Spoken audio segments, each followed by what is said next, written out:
하시네. 좋은 길 걸으며 밤낮 기뻐하는 것 주의 영이 함께함이라.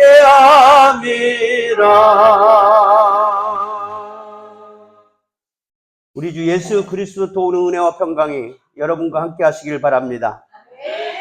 오늘은 부자 청년의 고민이라고 하는 말씀으로 같이 말씀을 상고해 보고자 합니다. 우리는 본문을 읽으면서 예수를 찾아온 부자 청년을 참으로 불쌍한 사람이라고 생각하면서도 정작 우리 자신이 그 청년과 같은 사람이라고는 생각지 않습니다. 세상의 것으로는 부족함이 없어 보이는 부자 청년은 자신이 가진 것을 영원히 누릴 수 있는 방법을 알고 싶어 했습니다. 그는 유대교의 율법을 준수하는 것만으로는 자신이 추구하는 영생을 얻을 수 없다고 생각했을 것입니다. 그러던 중 죽은 자도 살리시고 온갖 병든 자들을 고치시며 영원한 하나님의 나라에 대해 선포하시는 예수의 소문을 들었습니다.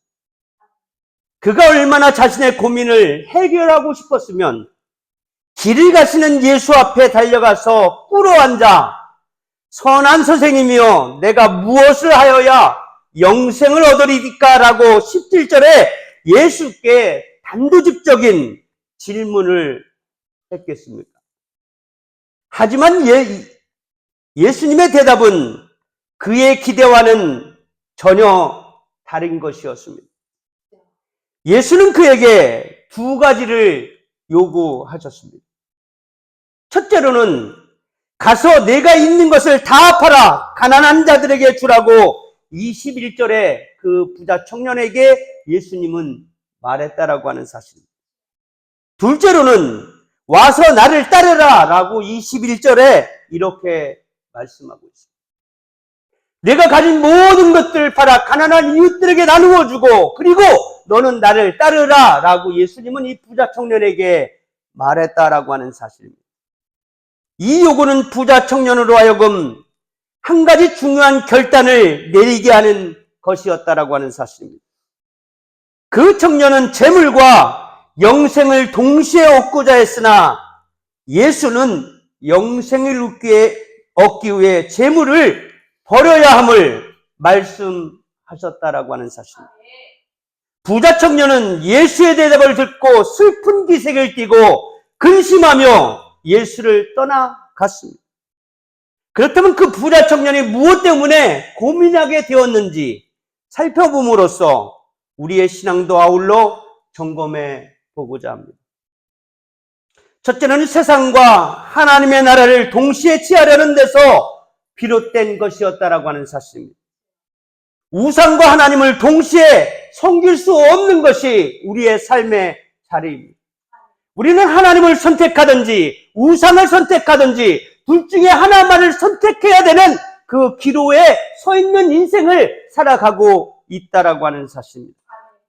이는 한 사람이 두 주인을 섬길 수 없는 이치와도 같다라고 하는 사실입니다. 한 사람이 두 주인이 있다고 한다면 어떻게 그 두 사람을 동시에 섬길 수 있겠습니까? 어느 쪽으로든 좌우로 치우칠 수밖에 없는 게 우리 인간의 모습이다라고 하는 사실입니다. 우리가 두 주인을 섬길 수 없는 것처럼 하나님과 우상을 동시에 섬길 수 없다라고 하는 그것을 성경은 우리에게 말하고 있다라고 하는 사실입니다. 그렇다면 그 부자 청년이 정말 고민하는 그 무엇이 있다라고 하는 사실입니다.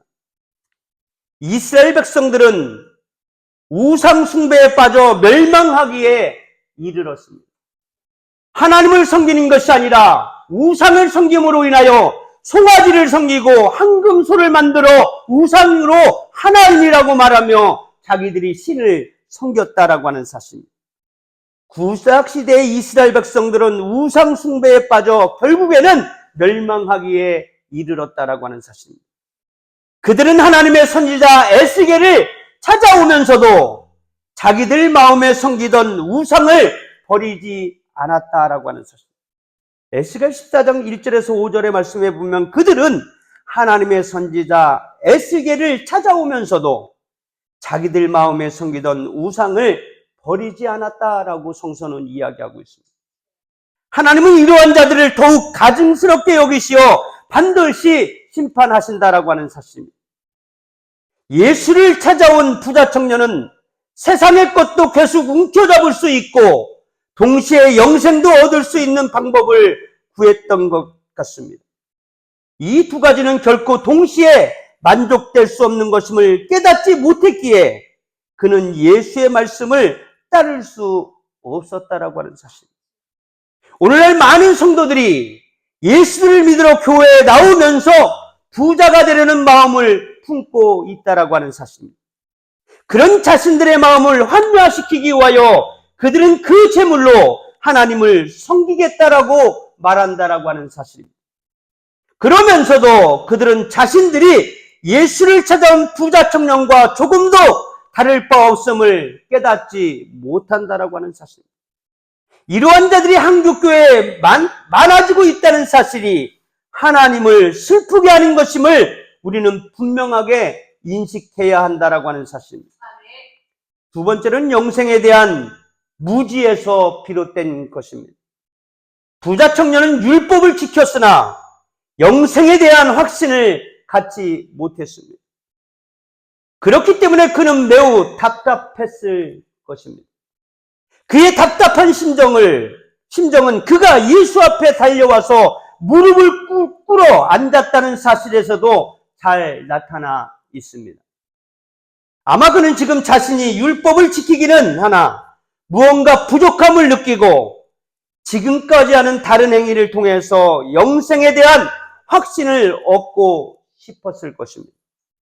하지만 뜻밖에도 예수는 부자 청년이 자신의 모든 것을 포기하고 자기를 쫓아야 한다고 말씀하셨습니다.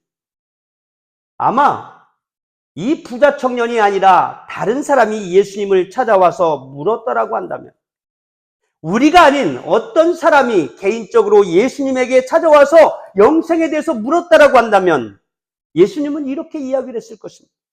영생은 곧 유일한 참 하나님과 그의 보내신 자 예수 그리스도를 아는 것이라고 하는 요한복음 17장 3절 말씀을 예수님은 말했을 것이다라고 하는 사실입니다. 그러나 부자 청년에게는 본문의 말씀이 더 필요했기에 그렇게 말씀하셨다라고 하는 사실입니다. 우리가 신앙생활한 모든 사람들은 삶의 자리와 그 환경이 다 다르다라고 하는 사실입니다. 다 상경이 다르고 살아가는 방식이 다르기 때문에 그 사람을 대하는 것들이 예수님은 달랐다라고 하는 사실입니다.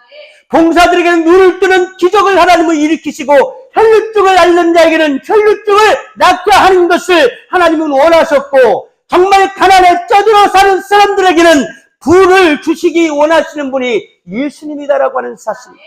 오늘 부자 청년이 예수님을 찾아왔을 때는 이 부자 청년에게 필요한 말씀이기에 예수님은 일반 사람들에게 말하지 않은 이 부자 청년에게만 필요한 그 말씀을 이 부자 청년에게 말씀으로 전했다라고 하는 사실입니다.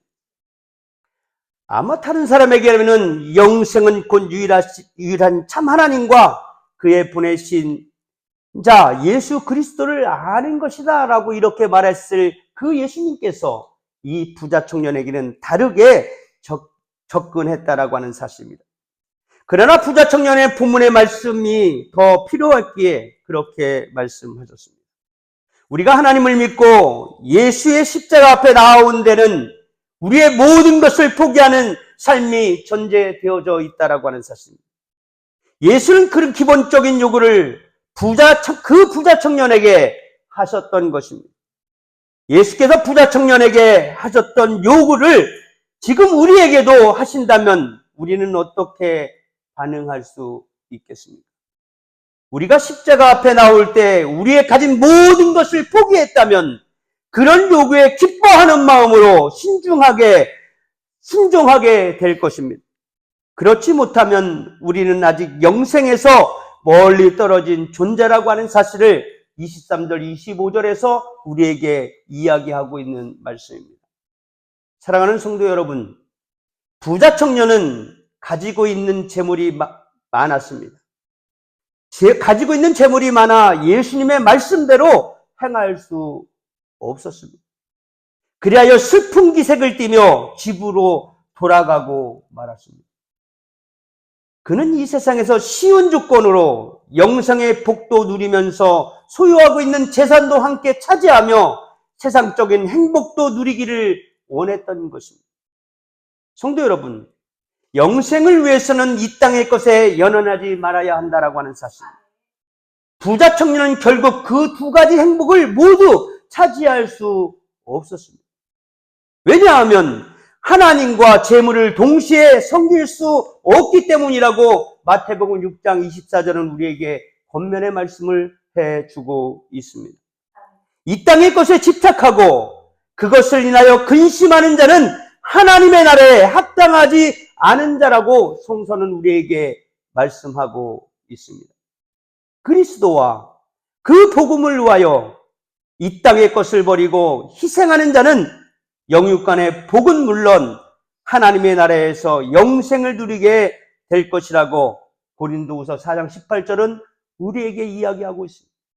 우리가 우상을 섬긴다라고 하는 것은 하나님이 우리에게 재물을 갖지 말라고 말씀하는 것이 아니라 재물보다 하나님을 더 사랑해야 함에도 불구하고 하나님보다 재물을 더 사랑하는 결국에는 그 재물이 우상이 되어서 두 주인을 섬길 수 없는 결국에 하나만을 섬겨야 하는 그러한 자리에 있다라고 하는 것을 우리는 기억하고 우리의 삶에서 우리의 삶을 뒤돌아보고 결단할 것들은 결단할 수 있는 그런 믿음을 소유한 우리 온양태 모든 성도들과 21세기 이 시대를 살아가는 크리스찬들이 다 되시기를 주님의 이름으로 축원합니다. 기도하겠습니다. 하나님 감사합니다. 내가 부자 청년이 아니었는지 되돌아보게 하시고 세상의 것을 사랑함으로 인하여 하나님을 외면하고 살지 않았는지 우리를 뒤돌아보게 하시며 먼저 그의 나라와 의를 구하고 먼저 그의 나라와 의를 구한 자에게 그에게 필요한 모든 것들을 주님께서 허락하신다 말씀하셨사오니 우리가 재물을 섬기는 것이 아니라 부주의를 섬기는 것이 아니라 하나님을 섬기는 사람이라고 하는 사실을 늘 기억하는 하나님의 사랑하는 딸들이 다 될 수 있도록 축복하여 주시옵소서. 예수님의 이름으로 기도드렸사옵나이다. 아멘.